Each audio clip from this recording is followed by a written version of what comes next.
All right, kids, have you ever seen a couple and wondered how they got together?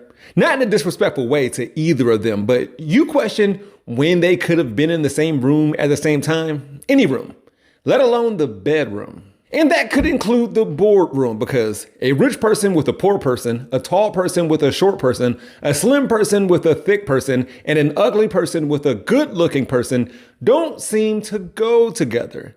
And that goes double for women, especially in America. If they're the ones in the relationship who are the richer, taller, thicker, and not as good looking for those who are interested in men.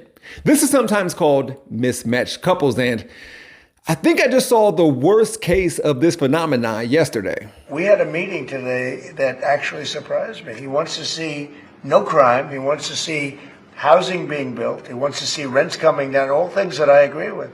Now, we may disagree how we get there, the rent coming down. I think one of the things I really gleaned very much today, he'd like to see him come down, ideally, by building a lot of additional housing. Yeah. That's the ultimate way. He agrees with that, and so do I. But President Donald Trump and the newly elected mayor of New York City, Zohran Mamdani, who used his pretty privilege to get the president to say gleaned. See what the halo effect gets you? Access to the Oval Office. Would you feel comfortable living in New York City under a Mamdani administration? Yeah, I would. I really would. Especially after the meeting. Absolutely. What makes you comfortable? We agree on a lot more than I would have thought. I think I want him to do a great job, and we'll help him do a great job. Mamdani, who was 34 years old, so the younger, thin, way better looking one, yet not nearly as rich, and Trump, 79, who is older, has way more wealth, portly, and has the nerve to say quiet piggy to a reporter. Well, both have ties to Queens. Zohran lives in Astoria, and Donald grew up in Jamaica Estates. That may be the only thing these two men have in common, and it's unclear of what they talked about behind closed doors.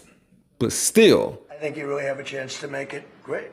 Mr. President, you say you love New York State. That was a hand hug. Okay, today we're going to talk about whatever this was, what Fox News referred to as a showdown with socialism, and left Laura Loomer, the ghost of can't bring your mistress to Thanksgiving present, reluctantly condemning Trump while condemning Trump. And had Senator Rick Scott, the ghost of Thanksgiving genocide past, saying, here's the new face of the Democrat Party, a literal communist, on his way to the White House to be schooled by President Trump. But it was anything but that. And before I continue, Scott was the CEO of a company whose guilty plea to settle charges for $1.7 billion is one of the largest fraud cases in U.S. history. With that said, let's go over what this meeting could mean for America moving forward, and how we got to the point where we could say, find you somebody who looks at you like Donald Trump looks at Zohran Mamdani. As you're about to see, he is flirting with him. You got him to flirt with you?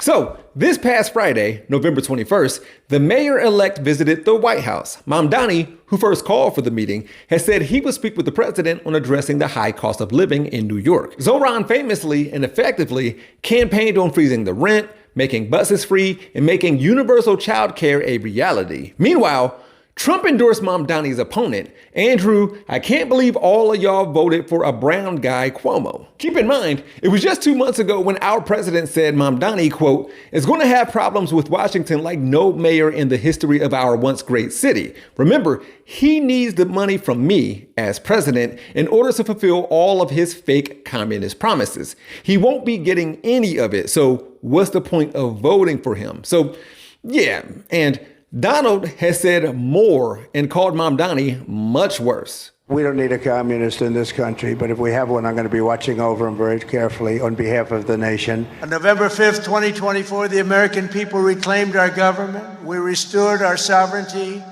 We lost a little bit of sovereignty last night in New York, but we'll take care of it. Don't worry about it. A lot of people are saying he's here illegally. We're going to look at everything, and ideally, he's going to turn out to be much less than a communist. But right now, he's a communist. That's not a socialist. Communist? Oh, I was going for unfuckable. Trump hates it when people are like his daughter. Unlike her. Fast forward to today, and these two are agreeing. A lot of my voters actually voted for him, Trump said. 1 in 10, Mamdani added. And I'm okay with that, went Donnie. Around 10% of Mamdani voters backed Trump in the 2024 presidential election, according to a CBS survey. And I gotta say, this isn't the first time that Donald Trump was enamored with a well-spoken, charismatic person of color that he talked smack about behind their backs. Donnie loved to compare himself to Barack Obama. Out of envy, yeah, and inadequacy. Obama is listed at 6'2". Trump is supposedly 6'3". One of these guys was really concerned with size of crowds.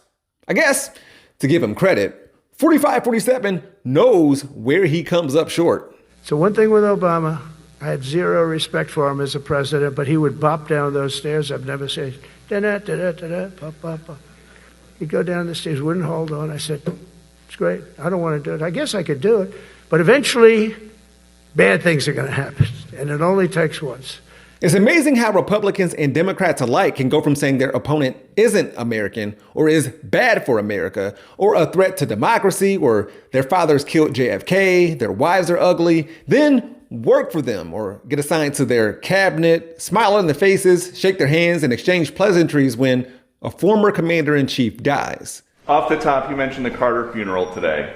What were you talking to Barack Obama about? It did look very friendly, I must say. I didn't realize it.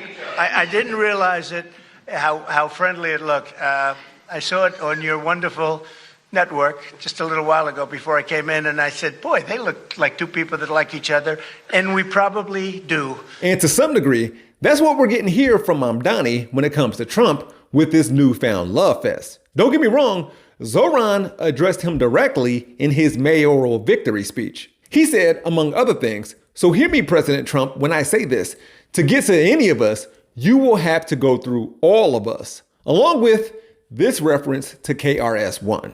So Donald Trump, since I know you're watching, I have 4 words for you. Turn the volume up.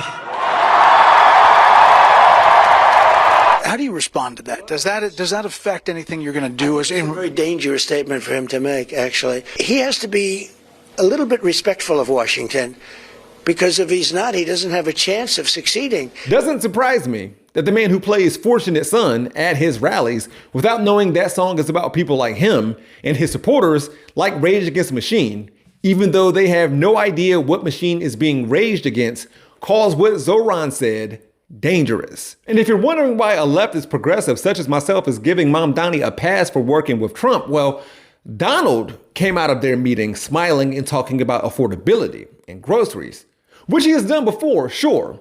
But Zohran didn't come out of it on some tariffs and tax breaks for billionaires type stuff. Mamdani affirmed what he himself has been saying all along. And so did Trump. Are you affirming that you think President Trump is a fascist? I've spoken about... That's okay, you can just say yes. Okay, all right. Okay? Yeah. It's easier. It's easier than explaining it. I don't mind. This took place days after Trump hosted Mohammed bin Salman. Zohran Mamdani was treated like a prince, not like the president of Ukraine, like Ivanka Trump, not Eric. Donald has never given J.D. Vance this kind of attention, and the vice president wore this ugly shirt not too long ago with a stain on it to look fancy for him.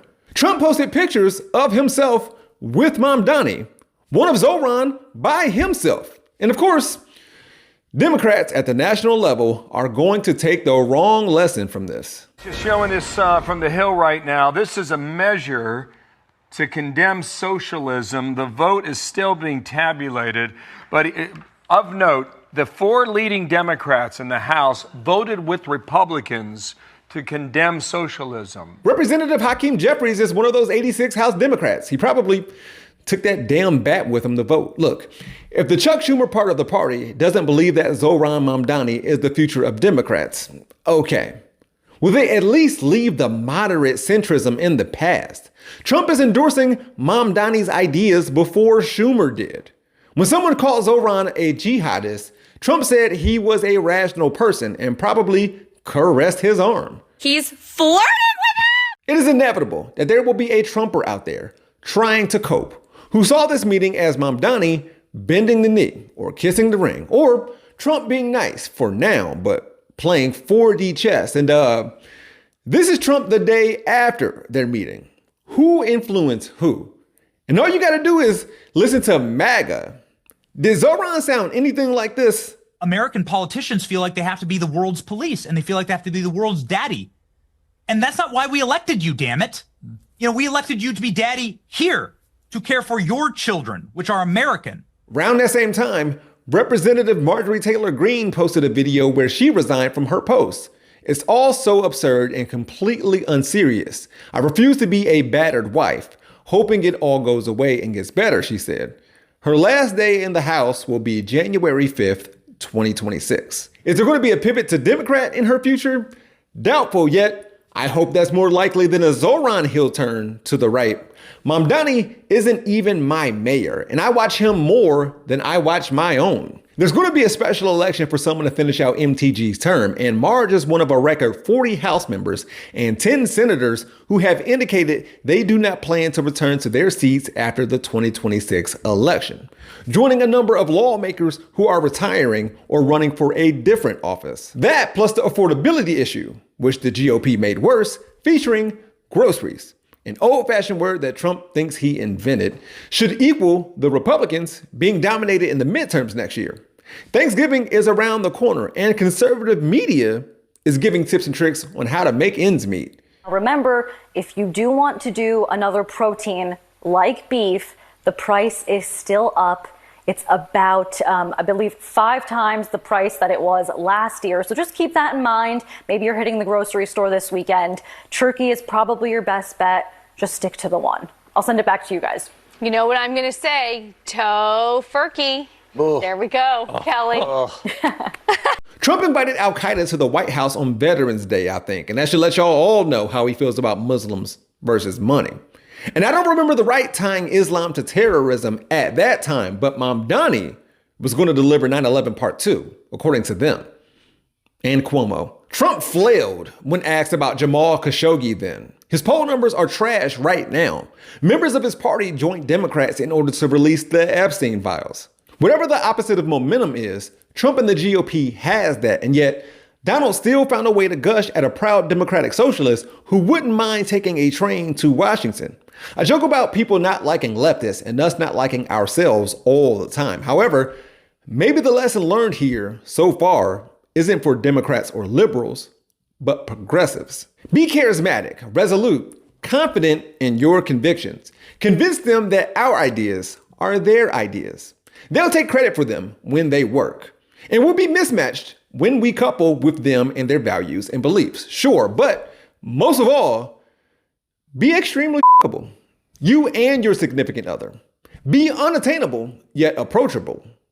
And we're gonna be all right.